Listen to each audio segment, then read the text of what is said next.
आपको Instagram ID देंगे, आप इंस्टाग्राम में आके हमसे कांटेक्ट करिएगा। वहाँ पे हम आपसे फ़ोन नंबर्स लेंगे, आपका एड्रेस लेंगे और आपको रैंडमली भेजेंगे।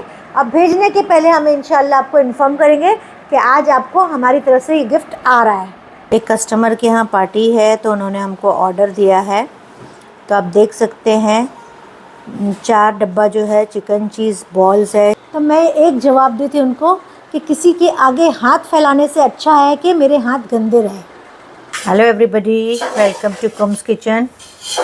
आज हमारी सुबह जो है किचन से ही हो रही है। ऐसे तो सारा हो गया है कुरान नमाज, लेकिन आज मैं जल्दी से किचन में आ गई क्योंकि आज बनने वाला है आलू पराठा।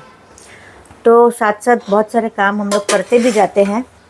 और यहाँ पे बन रहा है खोपरे को भून रहे हैं हम लोग, ताकि आगे पीछे थोड़ा कुछ काम करके रखते हैं ताकि कुछ ना कुछ बनाते रहते हैं। तो ये खोपरा जो भून रहा है पान बॉईल के लिए है, तो इसको बहुत धीमी आंच में भुनना पड़ता है, तो ये भून ले रहे हैं। और साथ में हमने तिल भून लिया है क्योंकि आलू पराठे में तिल जाता है और तिल का टेस्ट आलू पराठे में बहुत अच्छा आता है।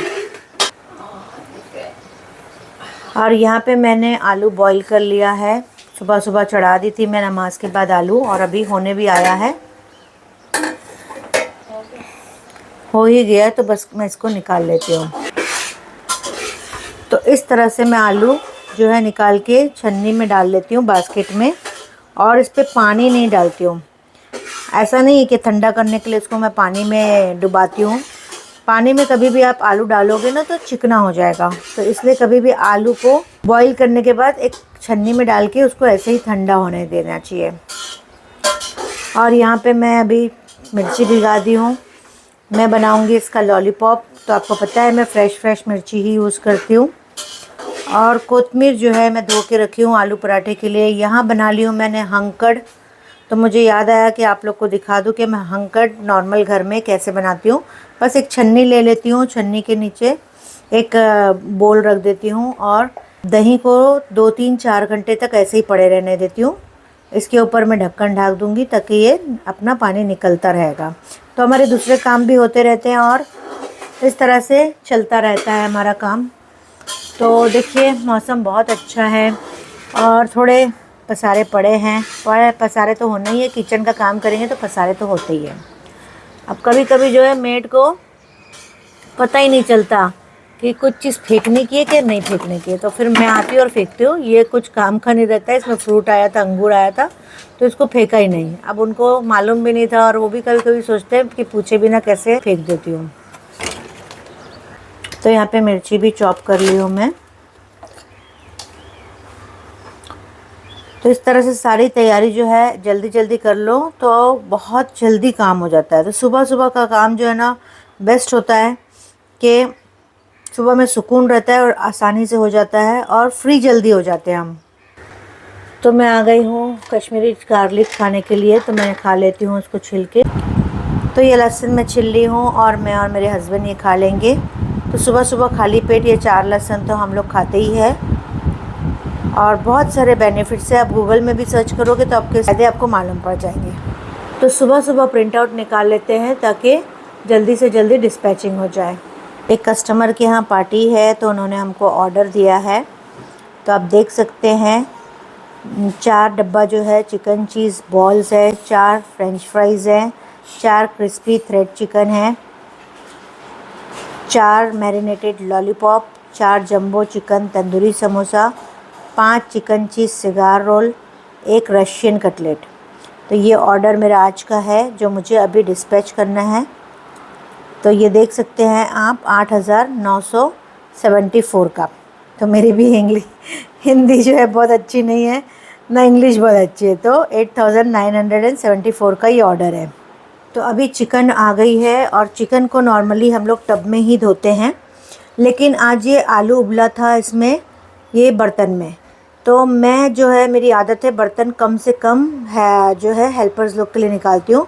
तो इसमें मैं जो है कि चिकन धो लूँगी ताकि एक टब भी कम निकलेगा और हमारी हेल्पर को एक हेल्प भी हो जाएगी। तो आप लोग भी ये आइडियाज़ यूज़ कर सकते हो कि कम से कम बर्तन में किस तरह से हम आसानी से काम कर सकते हैं। 6 बजे से उठ के बैठी हुई हूँ।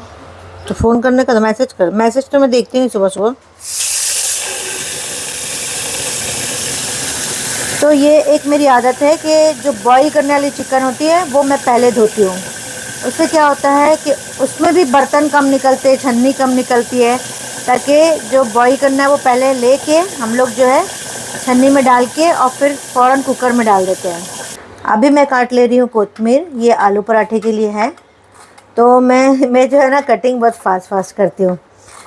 तो बोलना ये चाह रही हूँ मैं कि कोई भी काम जो इम्पोर्टेंट है वो पहले करो और जो इम्पोर्टेंट नहीं है उसको बाद में करो। जैसे कोतमीर हमको लगेगी ज़रूर, लेकिन इसको गीली है ना, तो आलू पराठे में गीली कोतमीर नहीं चलती। तो उसको हम लोग क्या करेंगे, इसको कटिंग करके छन्नी में डालेंगे, छन्नी में डाल के इसको पंखे के नीचे सुखा देंगे। जब तक आलू खुरचेगा और सारे मसाले तैयार होंगे तब तक कोतमीर आराम से सूख जाएगी। तो इसको फिर हम लोग को कुछ भी नहीं करना पड़ेगा, डायरेक्ट हम उसको डाल देंगे मिक्स करने के लिए। तो इम्पोर्टेंट जो काम है वो पहले करना होता है और बाद में दूसरे काम करने होते हैं। तो इस तरह से छन्नी में हम लोग डाल के रख देते हैं ताकि ये आसानी से सूख भी जाएगा और हमारा काम आसानी से हो जाएगा। आलू भी ठंडे हो गए हैं तो इसको हम लोग जो है ग्रेट कर लेंगे ताकि जल्दी जल्दी काम निपट जाए। तो अभी आलू खुरच के हमारा हो गया है और इसमें मैं सारे मसाले मिला देती हूँ ताकि मेरी हेल्पर्स लोग जो है उसको मिक्स कर देंगे और हम इसका आलू पराठा तैयार करेंगे। तो कोतमीर को मैंने पहले से पंखे के नीचे सुखा दी थी, जैसे कि मैंने पहले ही बताया कि जो काम पहले करना है वो पहले करना है। तो कोतमीर सूख तो गई है, लेकिन फिर भी मैं चांस नहीं लेना चाहती हूँ, क्योंकि ज़रा भी कोतमीर अगर गीली रही तो पूरा आलू को चिकना कर देंगी और इसके पराठे बिल्कुल अच्छे नहीं बनेंगे। तो मैं क्या करती हूँ, टिश्यू से अच्छे से इसको मसलती रहती हूँ ताकि जो भी मॉइस्चर होगा ना वो पूरा टिश्यू में आ जाता है। तो देख सकते हैं आप कि टिश्यू में थोड़ा थोड़ा गीलापन, मतलब बिल्कुल नहीं के बराबर गीलापन आया है, इसका मतलब कोतमीर बहुत अच्छे से सूख गई है। तो मैं इसको डाल देती हूँ आलू में और इसके साथ मैं कुछ मसाले डालूँगी। तो मसाले मैं तैयार करके रखी थी, ये मसाला डाल दे रही हूँ और उसके साथ मैं डाल दे रही हूँ तिल जो हम भून के रखे थे। इसका फ्लेवर बहुत अच्छा आता है आलू के पराठे में। तो आपके सामने ही कर रही हूँ और मैंने फिर से बोली कि जो काम पहले करना है तो पहले करके रखते हैं। तो मिर्ची जो है हम लोग चॉपर में पहले से चॉप करके रख देते हैं और उसको ढके रहने देते हैं, क्योंकि ठास जो आती है ना तो बहुत बुरे तरीके से आती है। तो ये पड़े रहती है ना चॉप करके, तो फिर ठास नहीं आती है। उसके बाद ये कभी 1 आध घंटा, आधा घंटा, या कभी कभी तो पहले भी फ़ौरन भी करना पड़ता है, तो वो तो ठास का सवाल नहीं है। लेकिन अगर जो काम हो सकता है पहले से तो वो हम लोग पहले कर लेते हैं। बस इसको मैं दे देती हूँ तो इन लोग मिक्स कर लेंगे। और उनको देने के बाद मैं आ गई हूँ किचन में और बना रही थी मैं उपमा। तो मैं हमेशा अपना जो रवा है डब्बे में भून के ही रखती हूँ, ताकि इससे क्या होता है कि कीड़े वगैरह नहीं पड़ते। कच्चा अगर रवा होता है तो मैं फ्रिज में रखती हूँ, साल भर भी एज इट इज़ रहता है। लेकिन मैं डब्बे में देखी कि उपमा के लिए रवा ही नहीं था, तो फिर फटाफट कढ़ाई दूसरी निकाली और फटाफट दूसरा जो है रवा मैं भून ले रही हूँ। और जितना लगेगा मैं उपमे में डालूँगी और बाकी जो है डब्बे में भर के ठंडा करने के बाद डब्बे में भर के मैं रख दूँगी। तो ये 2 4 5 बार चल जाता है। तो अभी तो मैं रवा वगैरह खाती नहीं हूँ और कभी कभी मेरे हस्बैंड को खाना रहता है तो बना के देती हूँ, या कभी जिससे मैं ढोकला बना ली या ऐसा कभी कुछ बना ली तो मैं को काम आता है। अब ये जो छन्नी है, मैं कोतमीर की सिर्फ थी तो मैं इसको धो के रख दे रही हूँ। लेकिन हम लोग जब भी छन्नी धोते हैं, सबको मैंने स्टाफ को भी सिखा के रखा है, मैं भी जब भी धोती हूँ ब्रश मारती हूँ छन्नी में। जब भी आप धो और ब्रश मारो तो बारीक बारीक बारीक जो कचरे होते हैं ना वो उसमें जमा नहीं होने होते और काला पड़ने से हमारी छन्नी बच जाती है, तो हमेशा अच्छी दिखती है। तो ये टिप है आपके लिए, आप अपने घर में भी इस तरह से कर सकते हो। तो मैं अभी बना रही हूँ तंदूरी टिक्का।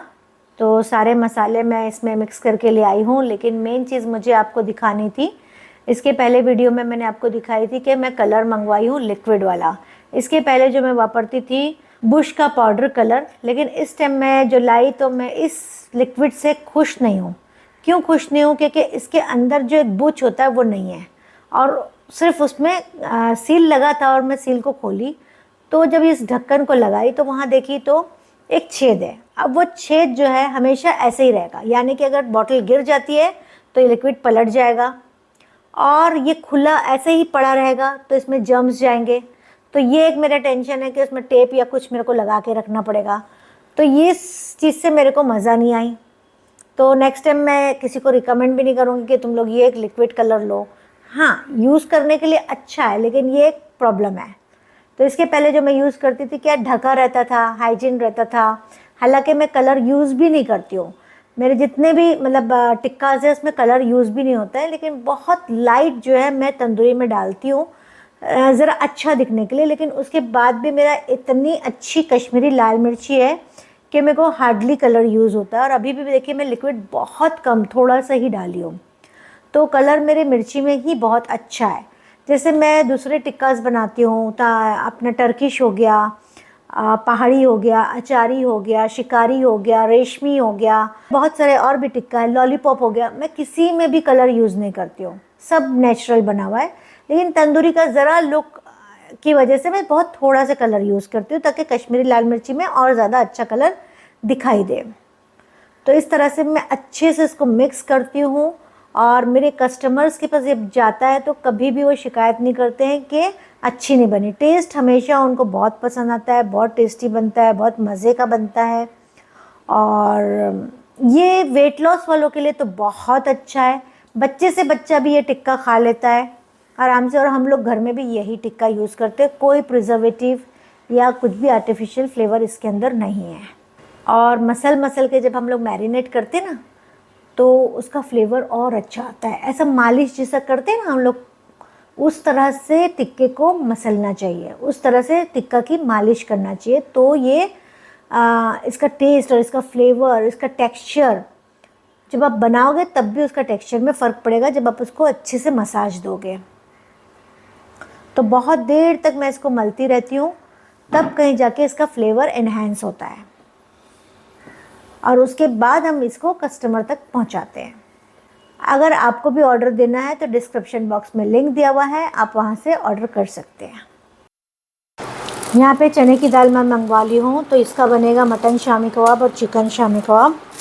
और ये मैं लड्डू का आटा पिसवा के मंगाई थी, जिससे मैं गुड़ पापड़ी बनाती हूँ। तो देखिए कभी कभी अर्जेंट में भी गड़बड़ कर देते हैं चक्की वाले।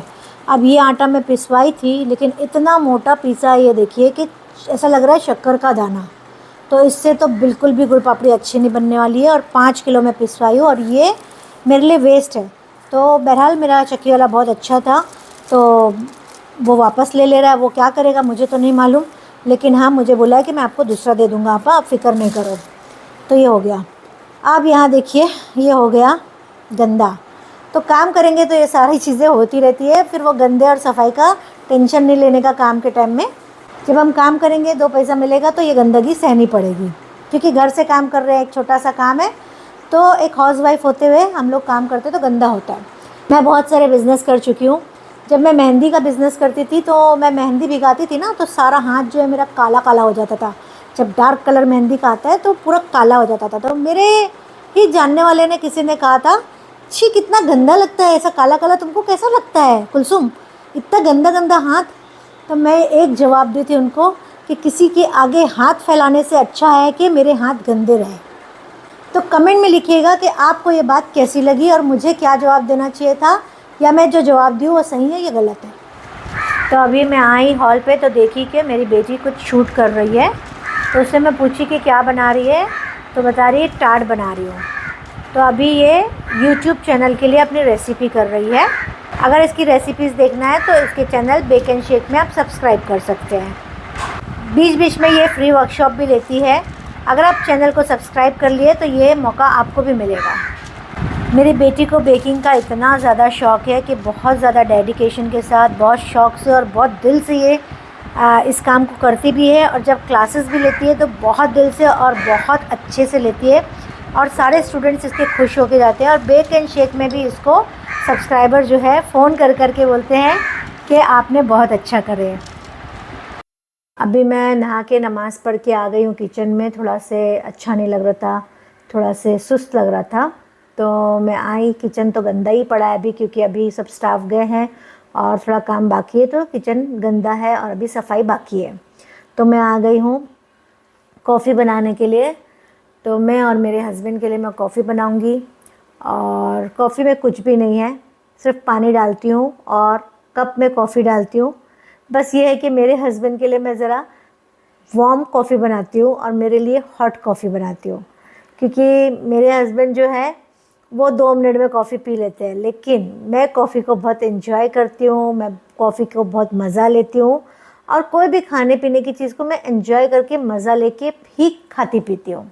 जब खुदा ने एक ही बार ज़िंदगी दिया है तो उसको बहुत अच्छे से एंजॉय करो और बहुत अच्छे से जियो और बहुत अच्छे से रहो और खुशियों के साथ रहो।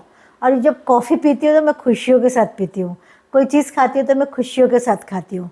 मैं ज़रा भी स्ट्रेस नहीं लेती हूँ, क्योंकि जो चीज़ में हम स्ट्रेस डालेंगे, हम स्ट्रेस लेके अगर कोई चीज़ खाते हैं तो वो स्ट्रेस के साथ ही हमारे बॉडी में जाती है और वही स्ट्रेस बन के हमारे को पूरे बॉडी में स्ट्रेस देती है और हमेशा हम स्ट्रेस में ही रहते हैं। किचन टेबल एक्चुअली गंदा पड़ा है, मेरे को ना गंदे किचन टेबल में काम करने जमता ही नहीं है। लेकिन अभी ऐसा है कि वाइंड अप पूरा हो रहा है तो उतनी जगह मिल गई है मुझे कि मैं कॉफ़ी बना लूँ। तो मैं यहाँ आ गई हूँ और मैं कॉफ़ी बना के मेरे किचन से निकल जाऊँगी। फिर जब एकदम साफ़ हो जाएगा किचन तो ही मैं एंटर करूँगी, वरना मैं कुछ काम यहाँ नहीं करूँगी। तो चलिए मैं और मेरे हस्बैंड कॉफ़ी पी लेते हैं। कॉफ़ी का दिमाग में आप लोग के होगा कि कॉफ़ी पीने से वेट लॉस होता है, तो ऐसा कुछ भी नहीं होता है। कॉफ़ी सिर्फ एनर्जी देती है, सुस्त बदन को अच्छा कर देती है, उससे ज़्यादा कुछ भी नहीं होता है। वेट लॉस के लिए कॉफ़ी कुछ भी काम की नहीं है। तो मैं डाइट करती हूँ तो कॉफ़ी मैं यूज़ करती हूँ, अच्छा लगता है मुझे। तो यहाँ देखिए कि टार्ट जो है बेक हो गया है, अब उसका कुछ डेकोरेशन बाकी है। मेरी बेटी मुझसे बोली कि मम्मी आपके पास किटकैट और जैम्स रखी थी ना, वो दो। तो वो मैं उसको दी तो देखी तो ये कुछ पीसेस करके रखी है, तो इसका मतलब ये कि ये कुछ डेकोरेशन करने वाली है। और जो आटा था वो टार्ट का बचा हुआ है, अब वो पता नहीं क्या करने वाली है। और आज जो है हमारे यहाँ बीच के रूम में ये लाइट का लाइट के जो बटन्स है उसके फ्रेम जो है टूट के गिर गया। तो ऐसा होता रहता है, घर है तो बहुत कुछ होता है, इतना ध्यान देने की ज़रूरत नहीं। अब टूट गया, उसको अफसोस करके कोई फ़ायदा भी नहीं है। अफसोस करते बैठे रहेंगे तो टाइम वेस्ट है। उससे तो अच्छा है कि कुछ और सोचो, अच्छी बात सोचो, अच्छा ही अच्छा करो तो कुछ फ़ायदा भी होता है। तो यहाँ पे आई तो मेरी बेटी को असल में मैं एक जगह दे दी हूँ ना, तो वो एक सुकून पा गई है। एक्चुअली उसको हमेशा दिल होता रहता था कि मैं अपनी रेसिपीज़ करूँ। बहुत टाइम से अपना चैनल बंद कर दी थी क्योंकि उसको जगह नहीं मिलती थी। उसको मैं हमेशा किचन में दिखाई देती थी तो हमेशा पूछती थी मम्मी कितना टाइम लगेगा आपको। तो फिर मेरे को एक फ़ील आया कि यार बच्चे को मतलब मेरे को उसको ज़रूरत है, कुछ काम करना चाहती है वो, लेकिन मैं उसको जगह नहीं मिल पाती है मेरे किचन के काम की वजह से।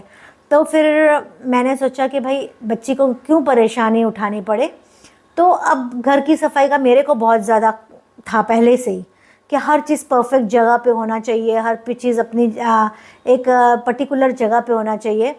तो ये सारी चीज़ का मैं बहुत ज़्यादा ख्याल करती थी, लेकिन मैं मेरी बच्ची का सोची कि भाई नहीं, उसको भी तो ज़रूरत है।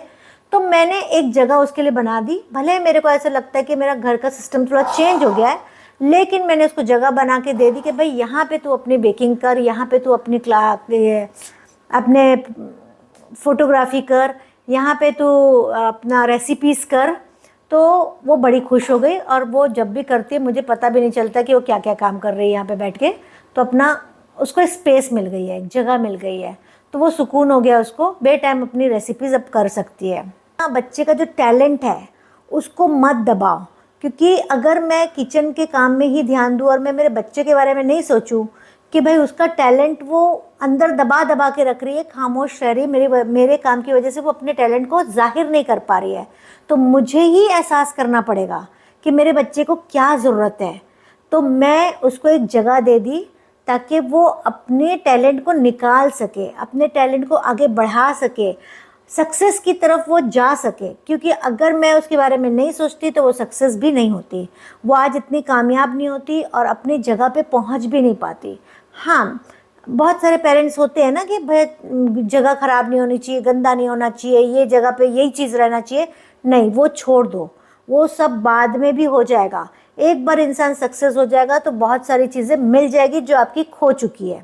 ठीक है, तो अभी भी हमारी बहुत सारी चीज़ खो रही है, जगह खो रही है, हमारे पसारे इधर से उधर हो जाते हैं, हमारी चीज़ें इधर से उधर हो जाती है, लेकिन हम उसको जगह दे दिए ताकि वो अपना टैलेंट को बाहर निकाल सके, उभार सके, अपने आप को दिखा सके कि मेरे अंदर क्या टैलेंट है।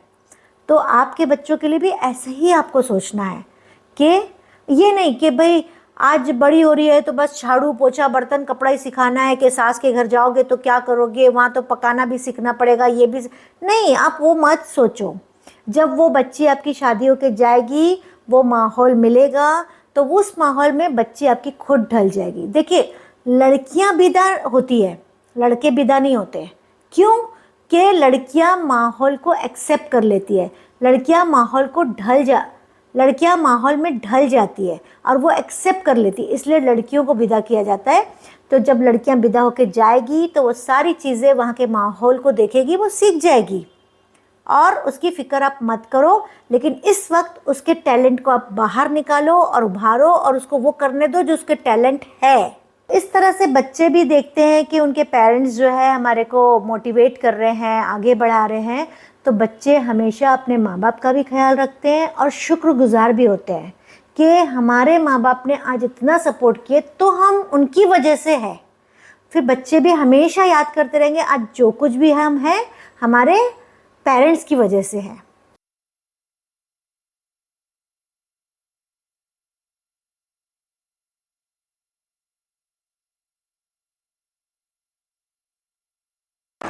तो फ्रेंड्स, आप लोग ने देखा कि बहुत अच्छा केक बनाई मेरी बेटी ने, और दिख भी बहुत अच्छा रहा था। आपको ये तो नहीं बता सकी कि आप लोग को टेस्टी लगा कि नहीं। और वो केक जो है हम लोग सिर्फ देखते हैं, खाते नहीं है, क्योंकि मैं तो ऑलरेडी डाइट पे हूँ, तो मेरी डाइट मैं ख़राब करना चाहती भी नहीं हूँ। और मेरे हस्बैंड को अभी आपको पता है कि उनका दांत का ट्रीटमेंट चल रहा है, तो वो अभी पीछे ही हटे हुए, नहीं तो उनको तो कभी कभी वो खा ही लेते हैं। तो फिर हम लोग ये डिसाइड करें कि किसी ना किसी को तो वो केक भेज दे। तो मैंने मेरी फ्रेंड को फ़ोन किया कि भाई आपको केक भेज देती हूँ, आप लोग खाओगे? तो उन्होंने भी कहा कि हम लोग भी फुल डाइट पे है, आप भेजोगे मैं किसी और को दे दूँ वो भी अच्छी बात नहीं है, तो आप मत भेजो। तो फिर मेरी बेटी ने कहा कि मम्मी एक काम करो, आस पड़ोस में थोड़ा थोड़ा कटिंग करके सबको टेस्ट के लिए भेज देते हैं, और हमारा भी काम हो जाएगा और उनका भी काम हो जाएगा। तो आज हमने यही किया कि हम लोग ने वो केक अपने पड़ोस में बांट दिया।